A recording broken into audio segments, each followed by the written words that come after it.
with you as a rookie. Week one at right tackle in 2020, you got Tom Brady as your quarterback, and you're facing off against Cam Jordan. Holy cow. Uh, man, so yeah, just like what comes to your memory just in this, in this game, in this time, like for you, like what pops off to you? Yeah, I think the first thing was first play of the game. Like I was obviously nervous, but first play of the game I like jumped the snap count. Like it was just a run play. You were just running inside zone to the right, and I like fired off the ball. Probably a tick early. Like it probably should have been a false start, but I remember hitting Cam and I was like, you have all these expectations of like your first start, and like I hit Cam and Right, I was like, okay, like just I got it out of the way, like it's done, first one's done. right. But no, like I think you kind of said it, like having Tom back there, like my first start is just like I don't care how it looks. I'm just gonna fight my balls off and hope no one touches him. Yep. Um, yeah, what a crazy game. First start, holy cow. Feels like yesterday too. Yeah, yeah, I can imagine it feels like so long ago and then yesterday at the same Gosh. time. But Yeah. yeah, dude, and Cam Jordan, I mean, for a rookie tackle, especially Cam Jordan 2020, he was Yeah. still kind of in his prime and like Yeah. he had that power. He's whatever he is, close to 300 pounds, I think, Yeah. 280, 290.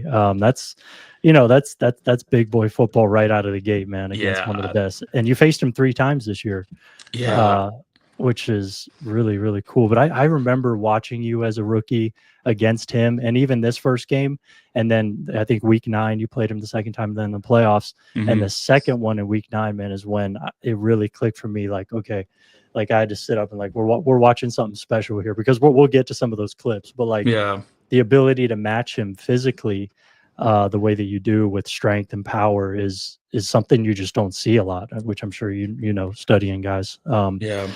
But yeah, let's watch this. So this is Yeah. you as a rookie here, and I put this one in here. Not the best clip. He gets you with that kind of vaunted cross chop, but I Hmm. wanted to watch the second one right back to back because this was a little bit later where you stop it.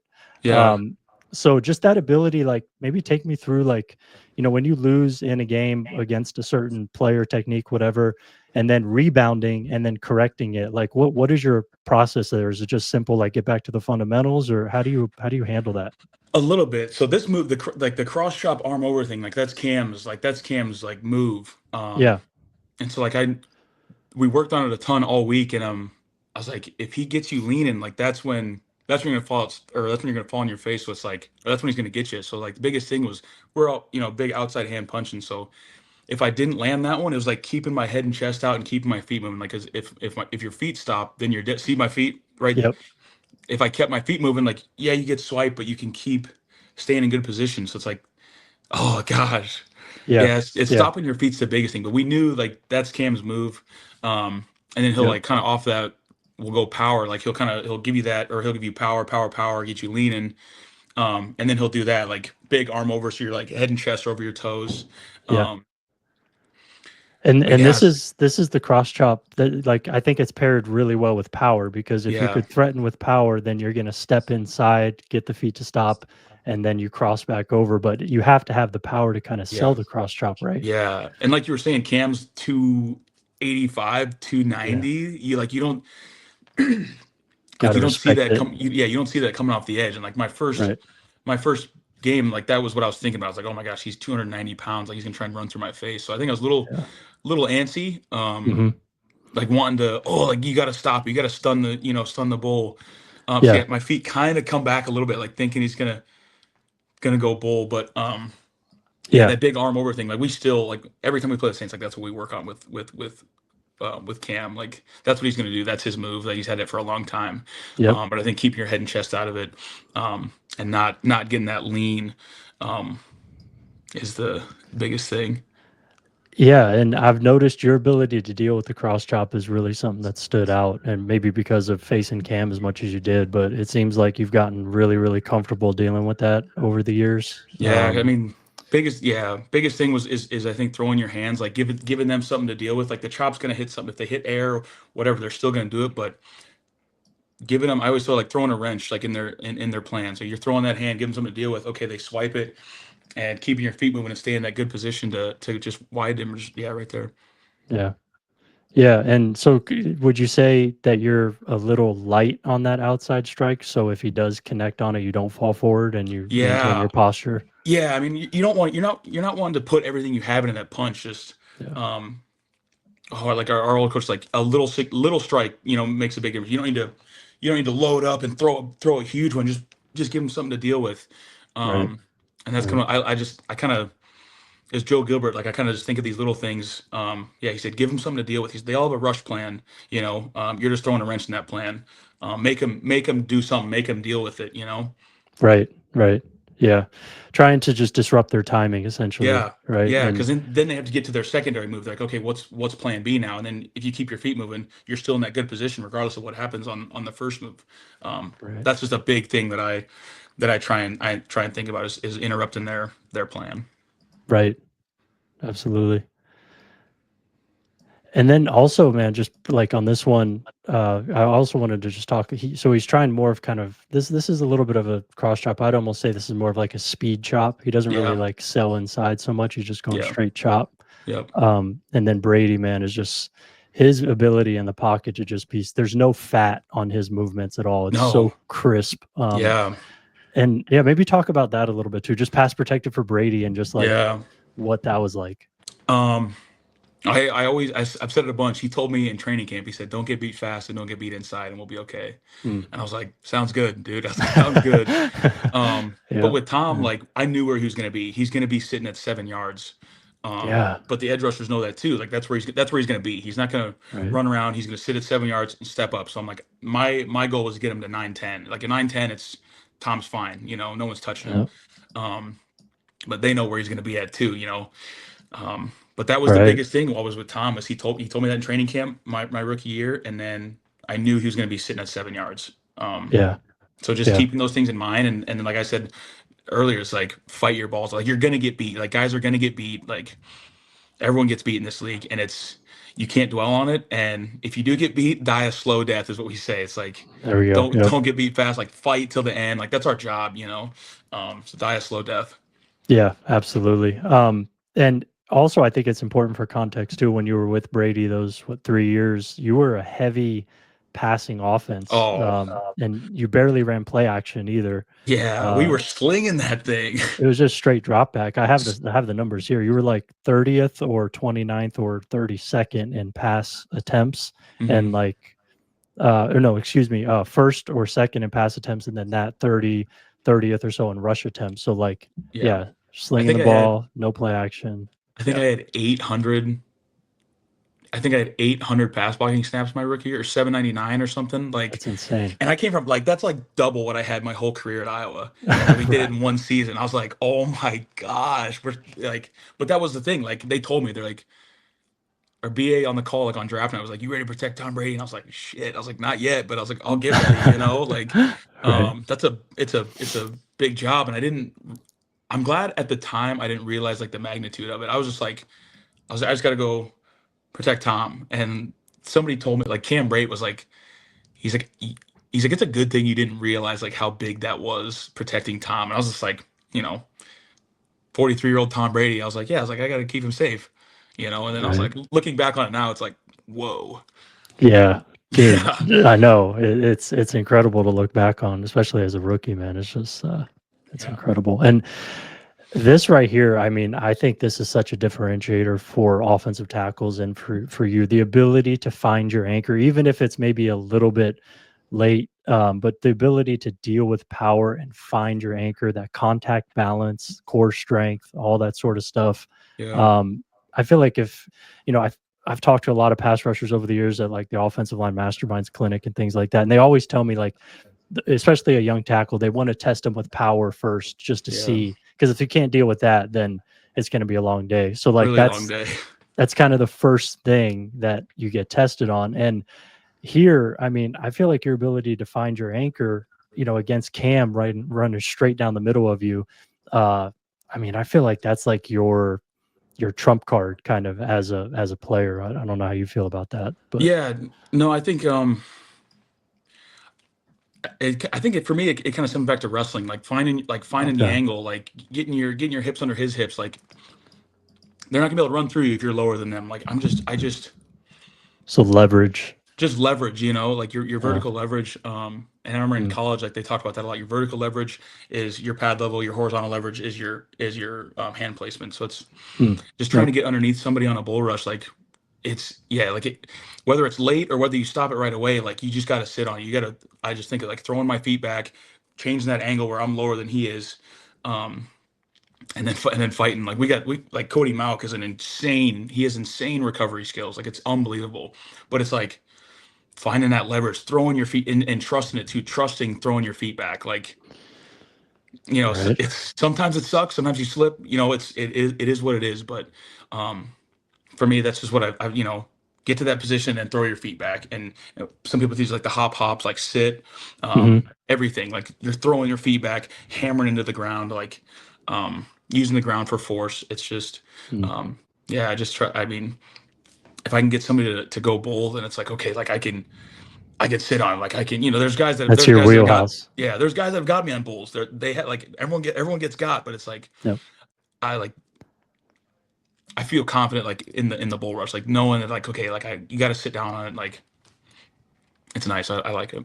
Yeah, and yeah, you're right. Everybody does get got, but when you look at the accumulation of your snaps as a pass protector, I mean, you don't get got very often. So I think the averages are pretty good, especially with power. I mean, it just doesn't really happen. And it's okay. So now this is your second matchup against Cam, week 9, I think it was. And this rep right here, I don't know if I've ever seen this happen to Cam, where you bury him in pass protection, you turn it into a run block. Uh, like, and I notice here, you're kind of giving him a little bit of like a kind of a little bait there, Hmm. come up and around into him, and then he Hmm. loses his feet and you bury him. But Hmm. was that some like maybe an adjustment you made, like kind of a little flash, little bait kind of in there too? And just like, what was, the first matchup versus second matchup like for you against Cam? Um, the bait, the flash thing, that the first time I flashed was actually the Chicago Bears game earlier. I think it was week 4, my rookie year, where like he tossed me. Oh yeah, yeah, okay, And I I remember remember that. watching. I was just, Wow. I think a big thing with him, especially for young tackles, is his like his aura is like all week I was thinking about it. I was like, oh my gosh, like it's Khalil Mack. I was like, and I Right. think that like that's half the battle already. Is like he was in my Mm. head already, and I'd never played him before. And I was like looking up on YouTube, like Lane Johnson going against him, and like Lane hit a couple flashes and like I don't think flashes are bad, but I think sometimes it can throw the tackles timing off. Like if you're thinking of like I need a flash, your feet will stop. Um, but I remember watching that, and I'm watching Lane block Khalil on YouTube, and he flashed. I was like, I have to flash it, and that was the first time. It didn't end very well. My coach was like, "Don't ever flash again," and I think I kind of just evolved into having it subconsciously, like doing the circle. I think let me say like you're circling your hands a little bit. Yeah, Um, yeah, that's what it looks like um, to me. and it's just a little bit for me like a comfortability thing. Like I still felt like I was in balance, like my feet were still moving, and it just kind of started happening. My rookie, like halfway through my rookie year. Um, And it and I think just it's a it's good. fluid for you. Yeah, It it's kind of like just for me, it's a natural movement. And like guys, some got like Lane can Lane can flash all day and keep his feet moving and get to his spot, you know. But for me, it was throwing my timing up. My feet would stop if I flash. So I think it kind of just developed a way of me thinking like, okay, maybe I can get him to show his cards early, and then I'm still getting my hands on. 'Cause, like I love getting my hands on guys like I don't want to say as fast as I can, but sooner rather than later. first So meaningful contact, yeah, you get the trying to first do that. meaningful contact, get the first meaningful strike. Yeah. So for me, that was a way to do that. Because then once you get your hands on me, like you said it a bunch, like turning a pass pro rep into a run block. Mm. So if you can do that, then it's a win for the O line. But yeah, that's just something that kind of developed my rookie year from I think consciously trying to flash and then that failing miserably. Um, Mhm. and it just kind of developed, and now I still kind of have it. It's just and I'm not necessarily thinking about it. It's just Just part of the flow of you. yeah, that's just how that's we linemen have so many reps of doing things, and that's it. It started happening, and now I have so many reps doing it. It's kind of a natural thing. It's yeah, I Right. like that. Yeah, and I think when it's subtle is really when it works for guys the most. You don't want it to be jerky or like No, real, no, yeah, real out there. And like this is super subtle. I mean, you're barely putting it out there, but you could see Cam's reaction right there. He chops at air, hmm, and that's what you want. I mean, that's it right there. It's subtle. Your feet don't stop. He misses with that chop, and then you're able to get your hands yeah, inside of him, and yeah, at the top you bury him. So yeah, we'll keep going to a few more here. Just how quick your hands are here on the refit, because it looks like he's kind of trying to swipe you. You let him swipe you initially, but you just reset. Don't stop your feet. hmm, Again, to me, this is just being light on your hands, throwing your hands, but being light enough to refit, yeah, reset super quick yeah. Yeah, just right try not there. to put too much into the punch because that's where guys get overextended. That's where your feet are going to stop 10 times out of 10 if you get overextended. You can't keep your feet moving while you're out, out all stretched out. So it's just that was a big thing. And like I'm going to hammer it home this whole video. It's like keeping your feet moving Yeah. for all young tackles, for everybody, like stop your feet, you're dead. Mm. I always write like in training camp every day, like my old O-line coach Joe Gilbert, he always told me, he's like, write down your 5 keys to pass pro. Whatever you think it is, whatever things, like a checklist almost. I'd be like, good stance, good get off, stay square, throw your hands, keep your feet moving. Like just Mm. just some things that you little mental notes or mental checks. Like we go out and practice. Morning meeting, I'm writing those 5 things down, 4 or 5 things down. Afternoon meetings after practice, watching it, writing those 4 or 5 things down. Just things that you can focus on. Every day going out to practice, whatever it is. But in Patrick, like those are your 5 things, and I still every year write them down. That's awesome. Yeah, I mean that's a good kind of like foundation that you could just rely on, keeping it Yeah, simple. especially Um, moving over to the left side. I was like, these are like I'm not gonna get away from it. These are my things. Like it isn't like doesn't matter what side I'm on. These are my 5 things that I need to focus on. Like good stance, good get off. Like that's for me. Those two are big. Moving to the left side because I was like, okay. Like at first I was feeling super uncomfortable, super weird. I'm like, focus on these 2 things. Get right. get get good at having a good stance and good get off. Like on this new side, and the rest we can keep working on. Got you. Yeah. So I was going to get to asking you about the move to the left, which we'll dive into a little Yeah, bit yeah. more here in a sec. So this is the playoff game against Cam again. So round three. That's Uh, crazy. 3 times in and 1 year. Holy cow. yep. Yeah, it is, man. And yeah, I mean, on this one, he's going with that swipe. You can see he kind of misses double swipe right there. You catch Hmm. him, with that hand, and you see the refit Yeah, right here. Just kind of like you said, get your hips underneath him. I think you could see that perfectly right there, yeah. and very firm at the top. So kind of more of the same on this one, I Yeah, guess. it's like he kind of gets it. Like I went more of a straight throw here, and he Yeah. kind of gets it. And like refit your like you can do anything if you're keeping your feet moving. Like you could refit. Like Mm. it's we kind of drill that now. Like you're doing something like the defenders like swiping, you just keep refitting, keep fighting, and trying to get his momentum to go up instead of keep going through you. Um, yeah, it's kind of just the same. Oh my gosh. Same thing, like getting your like it's the like it's your leverage. Throw your feet back. Like you gotta. It took me a while to trust throwing my feet back. Like it's scary at first. It sucks. Like it's hard. Keep doing it. Keep throwing your feet back. Get his momentum to go up. Gotcha. Yeah, that's a really good coaching point. I think throwing your feedback, which you could see it here. You can make that connection right there. Yeah, just throw. Yeah, you gotta trust it, and it's hard. Like I remember when I first started doing it. I think it was like a sophomore in college. Like I was getting bold in like 1-on-ones. Like Anthony Nelson, he played. With my teammate. Now we played together in Yeah. college. He put me on my ass with a long arm in college, and I'm like, that sucks. But um, you just gotta you just gotta trust it. Like our center, Keegan Render in college told me he told me you gotta trust throwing your feet back, and it takes a while. It takes reps, just like everything. Um, but yeah, it's a hard thing to do, but just keep practicing it. And also, when you're striking with your outside hand against the chop like this, is it a big point of emphasis for you to follow it up with that inside hand to try to kind of widen him out as well? Does Yeah, it just depend on yeah, sort it of the kind of depends because relationship on the player?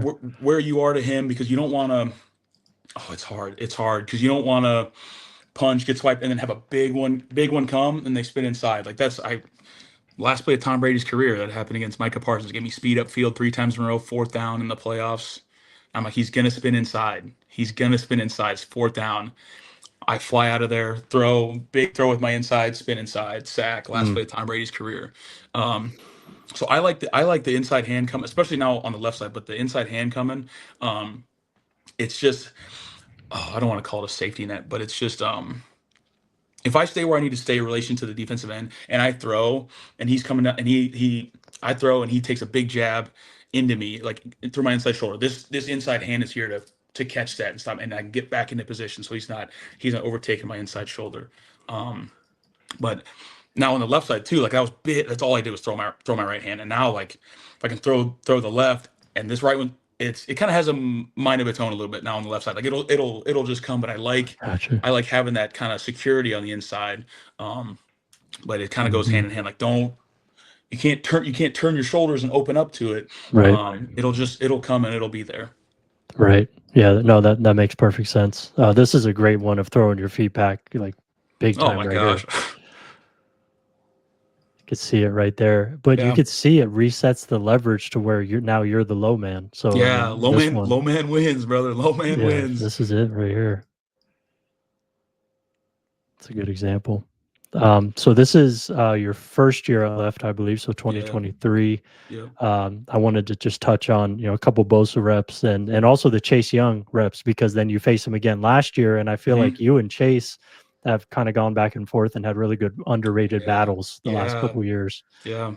So I wanted to talk through a little bit of that, but maybe just like, Bosa again, this is a guy with a ton of power Hmm. as well. And just, you could see just the weaving that he does, the Bosa Yeah. does is so unique. He stays so Um, low when he does it too. yeah, it's really, really crazy. He has a crazy weave and he's low and Yeah. ton of power. But again, you're just like kind of just a brick wall over there in pass protection on that one, I feel like. And catch Chase here with that strike. This was I'm yeah, this was I wasn't throwing my left hand very well in this game. And I remember this was the Two I down want the to say middle this was the or fourth I think this was the fourth quarter. I think at the end of this yeah. drive, I think I got I, rolled up on. I think this was the fourth quarter in 2023.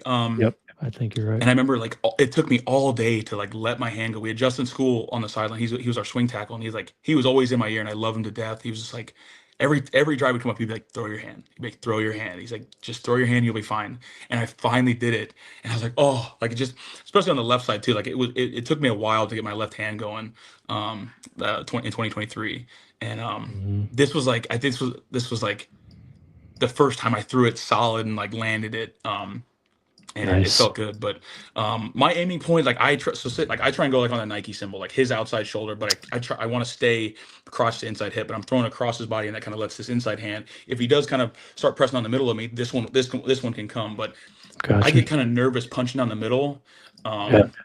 Because it's for like if he swipes, like it's for me, it's like less surface area for my hand to stay on. So if I'm punching down the middle, he swipes outside. I only have half his chest to stay on. But I like going outside shoulder so I have all of this. Um, to stay connected to if he does swipe. But Hmm. That Coach makes Gilbert sense. told me like aim small, miss small. Like Mm. I'm aiming for the point on this Nike logo. I'm not aiming for his outside upfield shoulder or his outside shoulder. Like I'm aiming for the point on this Nike. I mean, it's Got you. a ton of reps, but it's like okay, if I'm aiming for that little point, then I'll hit